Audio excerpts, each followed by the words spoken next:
যখন এই স্কুলে অন্য কোনো মাস্টার ছিল না, আমি একা মাস্টার ছিলাম, তখন আমাকে প্রথম সাহায্য করার জন্যে স্যারকে আমার স্কুলে পাঠানো হয়। তারপর আমি নামে মাত্র টিআইসি ছিলাম, স্যারের গাইডেন্সে কিন্তু স্কুল চলেছে।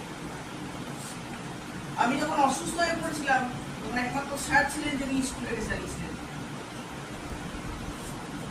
তারপর বিমান এলো, বিমান আমাদের সঙ্গে স্কুল থেকে বেরোতো, কিন্তু আমি বা বিমান স্যারের কাছ থেকে যে ভালোবাসা পেয়েছি, যে সহযোগিতা পেয়েছি, আর যা কিছু শিখেছি, এক কথা আমরা কোনোদিন স্যারের অবদান এই স্কুলে কোনোদিন, কিন্তু আমাদের একটাই ইচ্ছা ছিল যে স্যার রিটায়ার করবেন, হেড টিচার হয়ে রিটায়ার করুন।